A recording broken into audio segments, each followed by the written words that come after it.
আপনাদেরকে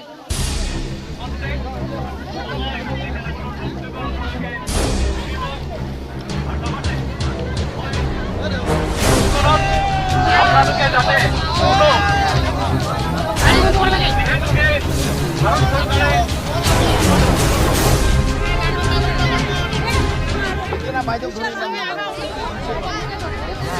সেই বার্তা আল্লাহ মর্মে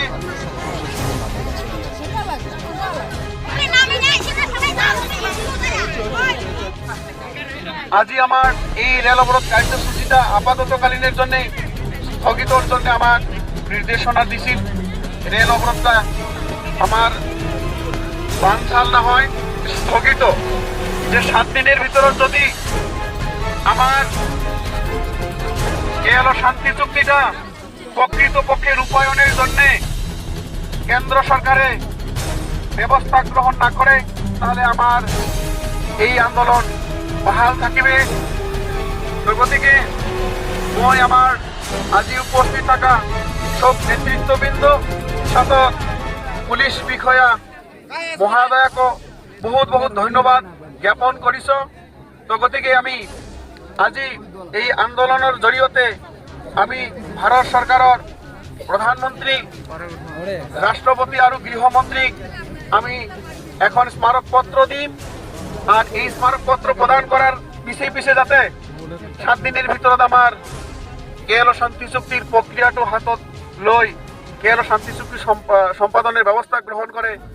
আপোনালোকে জানে যে আজি পৃথক কমতাপুৰ ৰাজ্য জনজাতিকৰণ আৰু কেএলৰ লগত শান্তি আলোচনা দাবীত আমি যি গোসাইগাঁৱত ৰেল অৱৰোধ কাৰ্যসূচী অনিৰ্দিষ্টকালীন ৰেল অৱৰোধ কাৰ্যসূচী লৈছোঁ। কিন্তু আমাৰ এই ৰেল অৱৰোধৰ কাৰ্যসূচীত ভয় খাই পেলাই অসম চৰকাৰ আৰু কেন্দ্ৰীয় চৰকাৰে ভয় খাই পেলাই জনসাধাৰণৰ উপস্থিতি চাই পেলাই যোৱাকালি ৰাতি কেন্দ্ৰীয় গৃহ মন্ত্ৰালয়ৰ উত্তৰ পূৰ্বাঞ্চলৰ উপদেষ্টা বিষয়া এ.কে. মিশ্ৰা ডাঙৰীয়াই আমাৰ সংগ্ৰামী নেতৃত্বলৈ টেলিফোনিক বাৰ্তালাপ কৰে আৰু আমাক আন্দোলন স্থগিত ৰাখিবলৈ অনুৰোধ কৰে। কিন্তু আমি তেখেতৰ এই অনুৰোধৰ প্ৰতি সন্মান জনাই পেলাই আস্থা ৰাখি পেলাই আজি আমি এই ৰেল অৱৰোধ কাৰ্যসূচী সাময়িকভাৱে স্থগিত ৰাখিছোঁ। কাৰণ আমি বাস্তৱতে বিচাৰিছোঁ আমাৰ সমস্যাবিলাক সমাধান হোৱাটো। গতিকে আলোচনাৰ মাধ্যমেদি যদি সমস্যাবিলাক সমাধান হয় তেতিয়াহ'লে আমি আগবাঢ়িম বুলি কথা দিছোঁ। আৰু ইতিমধ্যে আমাৰ হীৰেন্দ্ৰনাথ ছাৰো টেলিফোনিক বাৰ্তালাপ কৰিছে আমাৰ লগত, আমি বৈঠকতো মিলিত হৈছোঁ। গতিকে তেখেতসকলে আশ্বাস দিছে যে এইবাৰ আপোনালোকৰ সমস্যাবিলাক যিকোনো প্ৰকাৰে সমস্যাৰ সমাধান কৰি দিয়া হ'ব।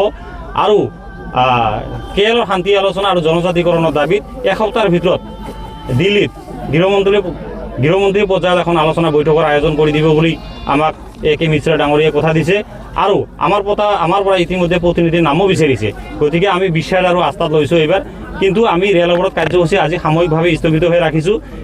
এসপ্তাহৰ ভিতৰতে যদি কোনো ধৰণৰ এই আলোচনা আগ নাবাঢ়ে তেতিয়াহ'লে আমি 10 দিন পিছতে কিন্তু আমি আকৌ এই ৰেলপথ অৱৰোধ কৰিবলৈ আগবাঢ়ি যাম।